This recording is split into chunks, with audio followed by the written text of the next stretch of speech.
La Escuela de Humanidades y Educación del Tecnológico de Monterrey en Campus Puebla les da la más cordial bienvenida a su podcast Atrévete a Saber, el nuevo espacio de divulgación del trabajo de investigación realizado por parte de los profesores de la Escuela de Humanidades y Educación.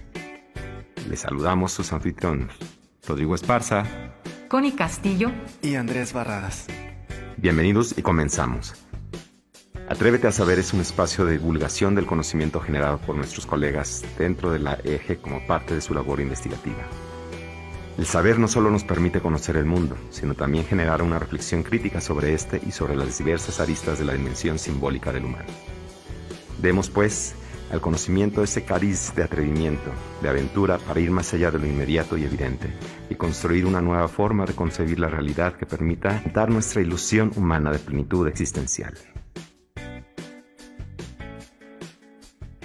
Bienvenidos a su espacio Atrévete a Saber. En esta ocasión nos acompaña la maestra Adriana Moreno Carrasco.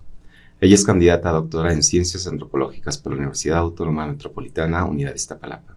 Es especialista en Antropología Cultural y maestra en Ciencias Antropológicas por la misma institución. Es licenciada en Psicología por la Benemérita Universidad Autónoma de Puebla. Sus objetos de investigación están relacionados con la cultura digital, la etnografía digital y los contenidos generados por personas usuarias. Forma parte del grupo de investigación sobre juventud y cultura digital adscrito al Seminario de Investigación en Juventud de la Universidad Nacional Autónoma de México. Es integrante fundadora de Qualia, sitio de educación al que se comparten y discuten herramientas teóricas y metodológicas sobre la investigación social cualitativa. Es docente de la Escuela de Humanidades y Educación del Tecnológico de Monterrey en Campus Puebla, así como la licenciatura en Psicología de la Universidad Iberoamericana, también en la ciudad de Puebla.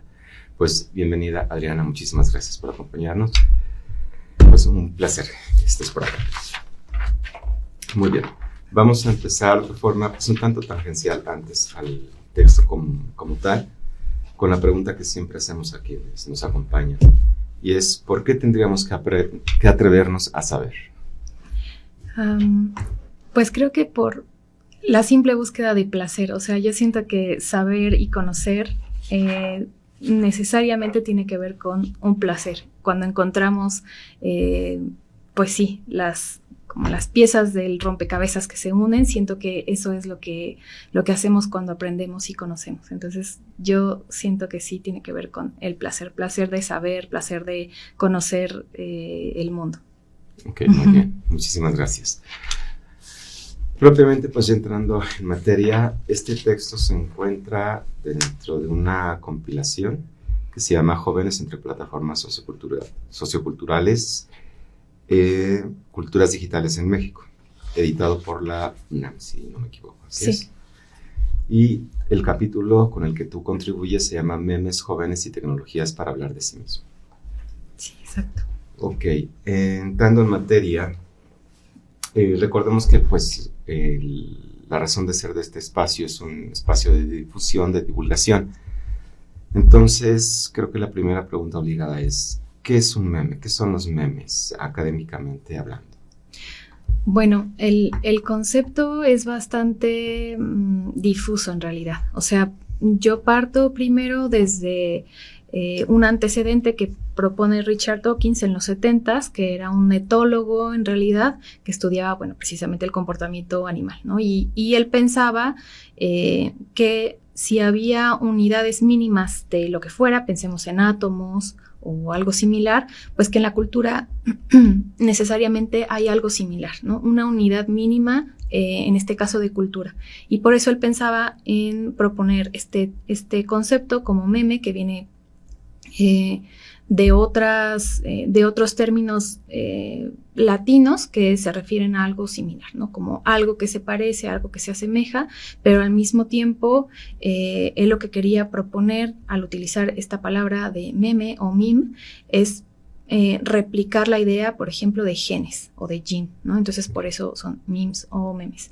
Y pues eso, yo parto primero de ese antecedente, que es muy importante, pero al final podemos pensar en que sí, efectivamente, los memes son una unidad mínima de cultura que tienen un amplio poder de convocatoria y de propagación. Entonces, podemos considerar memes un montón de cosas, o sea, desde jingles, o sea, no necesariamente los memes de internet como los conocemos ahora, sino un montón de cosas, jingles, bailes, pensemos por ejemplo como esto de caballo dorado, de no rompas más, bueno, eso también puede ser como una especie de meme, ciertas modas, incluso ciertas formas de bromear son precisamente memes. Entonces, bueno, aquí se diversifica cuando hablamos de memes de internet porque toma formatos distintos, formatos generalmente digitales, ¿no?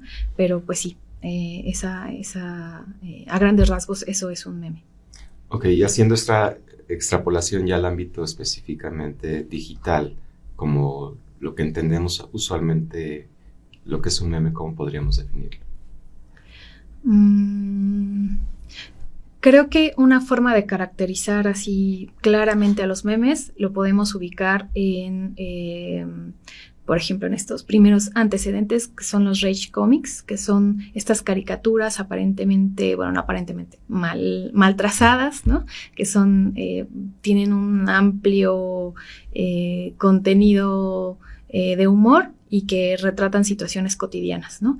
Y de ahí se han ido transformando tanto hasta, no sé, los stickers que nos compartimos en los grupos de WhatsApp, por ejemplo, ¿no?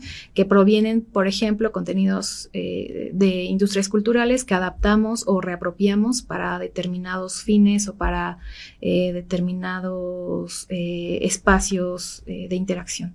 Entonces, bueno, creo que sería eso. Y generalmente, bueno, tienen esta connotación de humor o de broma, que yo creo que eso es lo que los caracteriza hoy en día. Y precisamente en relación a esto, vinculando lo que recién comentas, ¿qué o cuáles serían las características o los elementos fundamentales de un buen meme? Bueno, yo siento que aquí puede ser como eso que dicen de los vinos. El mejor vino es el que te gusta, ¿no? Yo creo que tiene que ver con algo similar, no en el sentido de que necesariamente nos guste, sino que verdaderamente nos dé risa.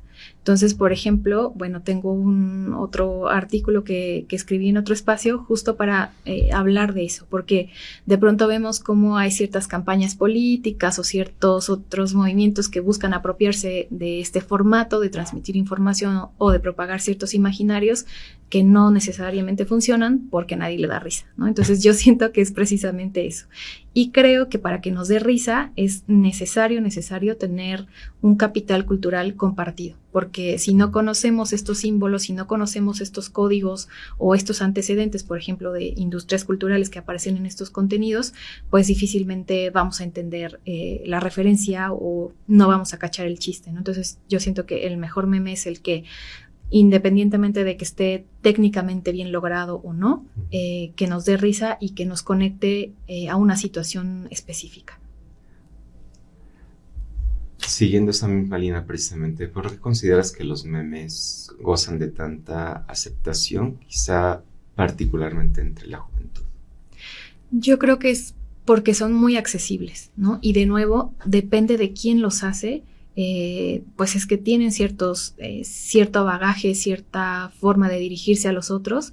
Entonces creo que las personas jóvenes han tenido muchas habilidades para poder producirlos de cierta forma tan accesible, ¿no? Que sean divertidos, que sean puntuales, ¿no? Incluso a veces hasta dolorosos. Entonces yo siento que es precisamente eso, por estas habilidades y también por estos otros conocimientos incluso técnicos, aunque parezcan mínimos, el que puedas aprender a hacer un meme sobre una situación en específico, creo que eso hace que los jóvenes tengan pues más acceso a producirlos, es decir, no solamente los jóvenes hacen memes, por ejemplo, ¿no?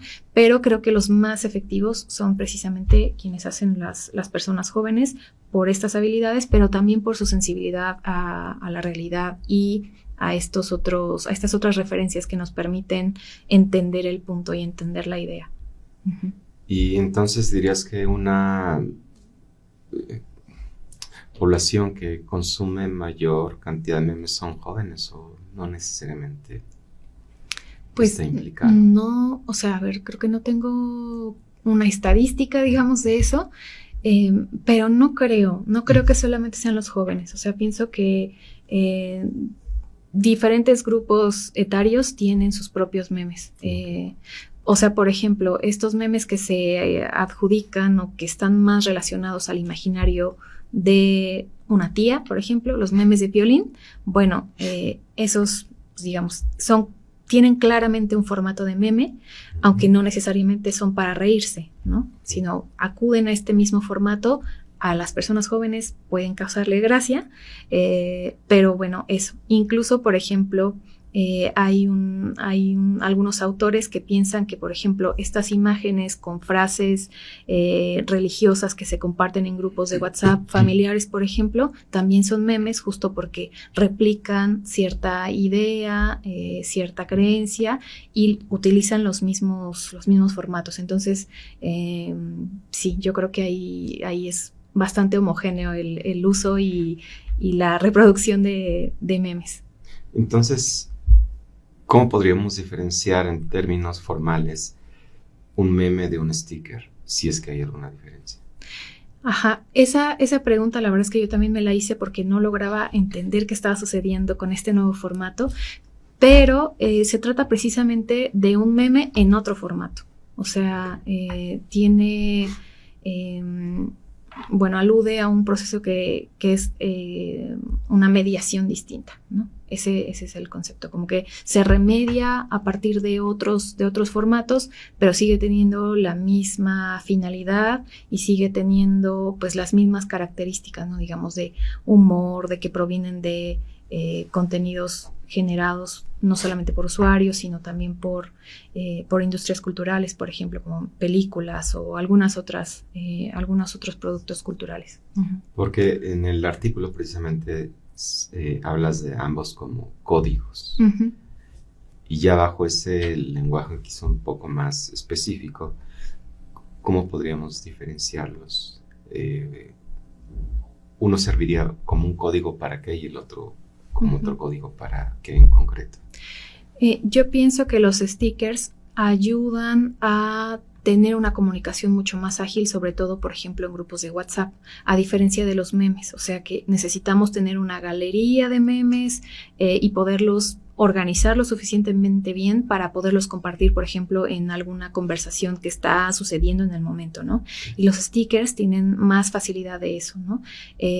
Hay personas jóvenes que lo tienen súper bien organizado, que saben, yo digo que es como disparar en el momento oportuno, ¿no? Entonces, yo siento que es más bien qué tan ágil puede ser la comunicación en ese aspecto. O sea, dirías que el sticker tiene una mayor elasticidad, una mayor plasticidad para ser interpretado, mientras que el meme obedece quizá a una situación mucho más concreta, más específica. ¿Podría ser una diferencia?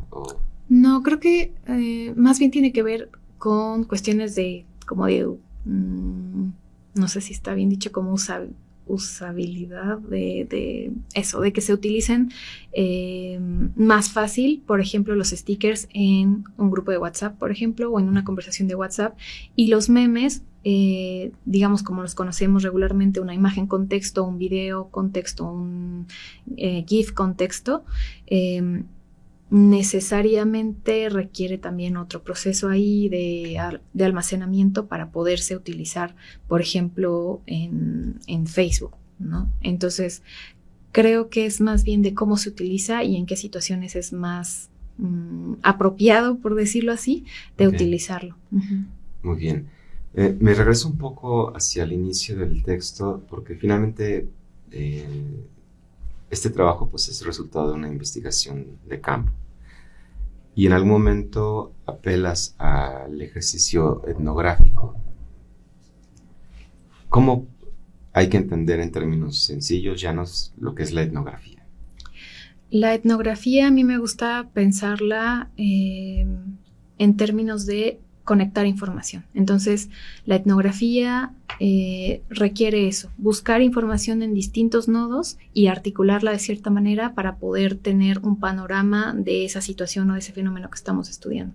Entonces, por ejemplo, Marcus piensa que la etnografía es un proceso conectivo, precisamente de conectar estos nodos, y por lo tanto podríamos pensar que un nodo de información puede ser una persona a la que entrevistas, pero también puede ser una obra que está alojada en algún museo, pero también una película, pero también, o sea, hay que conectar estos nodos y la información es sumamente valiosa. Entonces, creo que es eso, conectar la mayor cantidad de nodos y al mismo tiempo, pues la mejor, los nodos que tengan una riqueza en términos de información que nos puedan servir para armar este rompecabezas.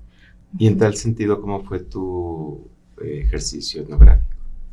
Para este trabajo significó conectar distintos nodos. La mayor parte fue mediada, es decir, en entornos digitales. Entonces, bueno, partí de hacer la observación de las transmisiones que se hacían en Facebook de este conflicto de la huelga en 2019 de la UAM. Y bueno, fue primero eso, seguir las transmisiones, fueron 22 transmisiones a lo largo de 3 meses. Fue también el acceder a grupos de WhatsApp que se hicieron específicamente para hablar de cosas de la huelga y también participar en las actividades que se promovían ahí en estos grupos, así como unas transmisiones que se hacían todas las noches, incluso varias veces al día, en un canal de Twitch. Entonces, digamos, esos fueron los canales o los nodos más importantes, pero también, por ejemplo, hubo algunas ocasiones que hablé con el administrador de uno de estos grupos que por cierto, le gusta que le llamemos Meme, entonces, bueno, con Meme de Pantera Negra UAM, y pues hacíamos algunas conversaciones a partir de notas de audio en WhatsApp, entonces, bueno, eso también formó parte del campo. Y precisamente, no sé si específicamente con este grupo de Panteras Negras, pero mencionas en algún punto del texto que una reducción de actividades ponía en riesgo tu lugar en el grupo. Uh-huh. ¿Por qué señalas esto? Porque eso era muy importante, que yo me mantuviera activa y que yo me mantuviera al tanto de lo que sucedía ahí, porque una de las reglas para permanecer en estos grupos era precisamente ser activo, porque como había una alta demanda de personas que querían unirse, pues no había espacio. Entonces, pues quienes solamente observaban y no intervenían, pues poco a poco iban siendo baneados, es decir, sacados, ¿no? Entonces, pues yo ya estaba ahí en modo etnógrafa, entonces yo necesitaba mantenerme ahí, por lo tanto era importante, no sé, por ejemplo, contribuir con la actividad del momento, que era compartir una foto de lo que estabas comiendo en ese momento, ¿no? Entonces, bueno, ese tipo de actividades que son realmente sencillas, que no te toman tanto tiempo, y pues eso, entonces la cosa es que poco a poco se fue haciendo como una actividad, otra actividad, y así a lo largo del día y también a lo largo de la noche y las madrugadas cuando se hacían estas transmisiones, ¿no? Entonces, por eso era muy, muy importante, además de que era para seguir el hilo de la información que se estaba dando ahí, ¿no? Por ejemplo, de si alguien había confesado algo en la transmisión de Twitch, pues yo tenía que saber tener esa referencia para hablar de eso y para continuar con la conversación que se daba después en WhatsApp. Entonces, por eso era muy importante. Y, por ejemplo, al dar seguimiento a esas conversaciones, ¿es lo mismo introducir un meme que un sticker? Es que creo que, por ejemplo, para hacer los stickers también requiere otro proceso, ¿no? O sea, primero, por ejemplo, hacer la imagen o obtenerla y después recortarla y hacer toda esta transformación para que pueda operar en WhatsApp, por ejemplo. Entonces requiere un poquito más de tiempo y otras destrezas. Digo, no es algo que sea así completamente imposible, claro que no, pero sí es cosa de hacerlo rápido, ¿no? Para que puedas usarlos apropiadamente y en el momento oportuno, como decía, ¿no? Entonces sí era muy importante.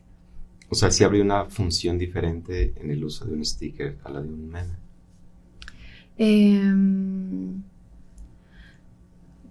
Pues sí, creo que en realidad sigue siendo como para mantener el hilo de la información y mantener el hilo de la conversación.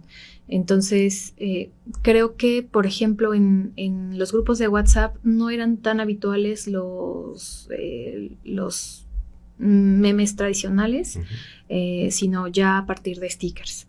Entonces, bueno, era como esta transformación o esta mediación a este otro formato de stickers. Ok, gracias.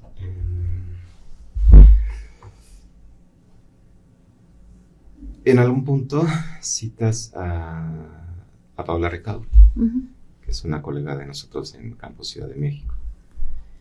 ¿Y por qué consideras que particularmente los jóvenes, retomando palabras de Ricaurte, en los jóvenes la interacción constante en entornos digitales se ha vuelto fundamental? Yo creo que es porque los entornos digitales suelen ser más accesibles para que las personas jóvenes hablen de lo que sea, o sea, verdaderamente de lo que sea, ¿no?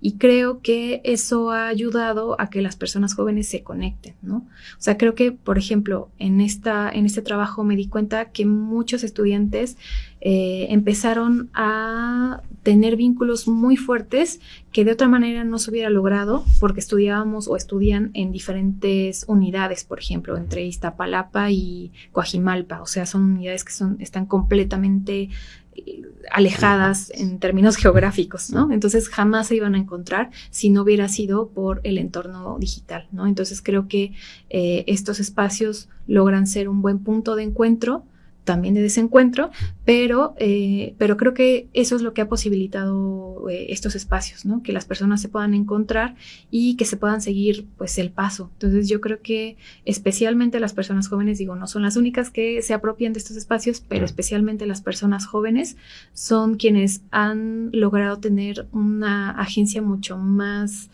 clara, ¿no? Mucho más, mucho más evidente. Tanto así que pueden hacer 20,000 grupos de WhatsApp, 20,000 transmisiones de Twitch, ¿no? Porque justo necesitan estos espacios y tienen el tiempo, las habilidades y las herramientas para poder apropiarse de esos espacios, a diferencia de otros, ¿no? O sea, digamos, fuera de las pantallas esto puede ser un poco más complejo.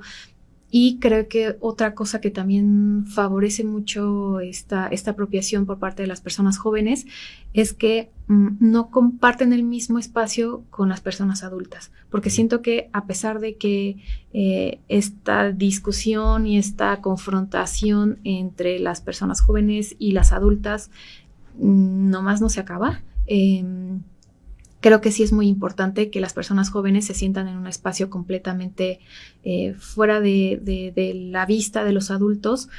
Siento que no por otra cosa, sino porque necesitan un espacio donde no estén siendo observados ni juzgados, ¿no? Y sobre todo porque generalmente las personas adultas solemos tener esta percepción de que las personas jóvenes son inmaduras, que no piensan adecuadamente, que, en fin, ¿no? Entonces, pues no necesitamos, o sea, digo, ninguna persona necesita que alguien le diga qué hacer ni cómo hacerlo y si lo está haciendo mal, por ejemplo, ¿no? Y siento que esa actitud adultocéntrica suele estar en un montón de espacios y por eso las personas jóvenes buscan estos otros recovecos donde la mirada adulta no esté, para que ellos puedan ser como son, ¿no? Uh-huh. Muy bien. Y retomando lo que me parece fue la génesis más bien del trabajo, que fue el conflicto de la UAM y pues tu posterior involucramiento en redes para sondear, para seguirlo. ¿Cuál consideras que fue el papel de los memes ya en un conflicto como tal de la UAM?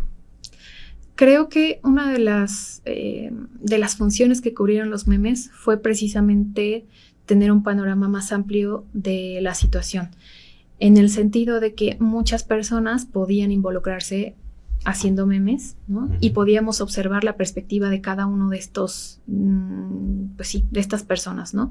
O sea, por ejemplo, había memes hechos por personas, del sindicato, ¿no? Había un montón de memes, claramente había más memes producidos por los estudiantes y por personas jóvenes en general, Entonces, bueno, creo que nos permitía precisamente hacer este mapeo de la situación y de la percepción que cada uno de estos grupos estaba teniendo sobre el conflicto, ¿no? Entonces, yo creo que esa fue una de las tareas o de los objetivos que cumplieron los memes, pero también, como es el caso de este texto, para generar puntos de encuentro, ¿no?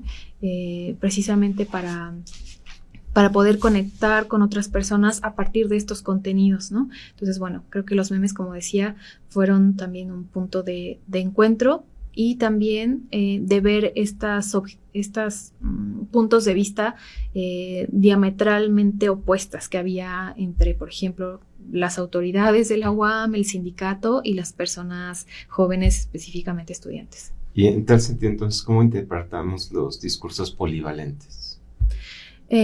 Polivocales. Uh-huh. Los discursos polivocales son básicamente eso, ¿no? O sea, cómo a partir de una situación podemos pensar cosas distintas y podemos utilizar incluso el mismo meme, por ejemplo, pero con una intención diferente, ¿no? O sea, como para, no sé, aprobar algo o para desaprobarlo, ¿no? Digamos, o sea, puede ser el mismo contenido, pero tiene una intención distinta. Entonces es precisamente eso, darnos cuenta de los discursos que hay, que no necesariamente son homogéneos, mucho menos en un conflicto, ¿no? Entonces creo que es eso, poder observar el panorama y ver las perspectivas de diferentes personas, ¿no? O incluso desde el mismo grupo, por ejemplo, el mismo grupo etario, las personas jóvenes, también había quienes estaban a favor del sindicato, por ejemplo, ¿no? Entonces, digamos, hay una variedad ahí de voces que se hace explícita a partir de estos contenidos. Ok, y bueno, ahí me parece que podríamos sintetizar esta noción de lo polivocal en algo que citas por ahí que me llama mucho la atención, y es el Instituto Nacional del Bello Meme. Uh-huh. Sí, la verdad es que ahora les dejé de seguir el paso, pero bueno, es una página, o era una página que había especialmente en Facebook, que se dedicaban a, por ejemplo, utilizar obras de arte, especialmente pictóricas, para transformarlas en un meme sobre una situación cotidiana, ¿no? Entonces, era una forma de aproximarnos al arte y al humor a partir de un meme, ¿no? Uh-huh. Y también a la reflexión política o social o cultural de México en ese periodo. Uh-huh. Muy bien. Para finalizar, ¿qué o cuáles son los principales aportes que podrías apuntar o señalar sobre este trabajo de investigación? Pues yo quisiera que sea un aporte pues para los estudios de la juventud, o sobre la juventud, pero sobre todo para... yo considero que uno de los aportes más importantes es precisamente hablar de estos métodos que son tan importantes para estudiar fenómenos como esto, ¿no? O sea, cómo interactúan las personas jóvenes en entornos digitales. Entonces, yo considero que una de las, pues sí, de las tareas que me di al hacer este trabajo, al escribirlo y compartirlo, es precisamente compartir el proceso por el cual se dio, ¿no? Porque de pronto estamos muy acostumbradas a leer el trabajo ya hecho y como si todo hubiera salido perfecto desde el inicio, y claramente eso no sucede en ningún trabajo de investigación, ¿no? Entonces creo que también es una forma de transparentar el proceso y de ver que hay intuiciones que la persona investigadora tiene y que eso hace la diferencia para encontrar el punto o el nodo esencial, ¿no? Entonces siento que intento que sea un aporte doble, digamos, en términos de un aporte a los estudios de la juventud asociada con la cultura digital y en México, es decir, súper situada, pero también pensar en que tenemos un montón de herramientas más, especialmente por los medios digitales y las herramientas con las que contamos todos los días, como nuestros celulares, que pueden ser bastante útiles para acceder a este fenómeno y para estudiarlo a partir de estos otros recursos, ¿no? Un poco como dice Edgar Gómez Cruz, o sea, seríamos muy necios en no investigar el día a día sin utilizar nuestros dispositivos, ¿no? Las herramientas con las que contamos en el día a día. Entonces creo que también ese es un poco la tirada que yo tenía con este texto. Y si alguien quisiera leer tu texto, ¿en dónde lo podría encontrar? El libro está impreso, pero de forma así muy accesible. Lo pueden encontrar en el portal del SIG de la UNAM, y ahí está libre, lo pueden descargar libremente y pueden conocer los trabajos pues, del equipo, ¿no? Porque de verdad todos son excelentes investigadores e investigadoras, y pues nos aventamos a hacer este texto verdaderamente de forma colaborativa. Entonces, bueno, es un proyecto al que le pusimos mucho cariño, mucho trabajo y mucho esmero, y pues bueno, espero que puedan acceder ahí a estos contenidos y a estas propuestas que hicimos investigadores jóvenes, ¿no? Entonces, bueno, espero que les guste. Y si alguien quisiese contactarte, ¿en qué correo te podrían ubicar? Me pueden escribir a adriana.moreno@tec.mx, y bueno, pues por ahí estoy. También tengo un blog que es enmodetnografa.wordpress. Entonces, bueno, por ahí también pueden encontrar algunos otros datos y algunos otros textos que he escrito. De acuerdo, pues muchísimas gracias, Adriana, por acompañarnos hoy día. Gracias, Rodrigo. Hasta pronto, y Muchísimas. No olviden atreverse a saber. Gracias. Muchas gracias por su generosa atención, y nos encontramos en nuestra próxima emisión de su podcast Atrévete a Saber. ¿Y tú, te atreves?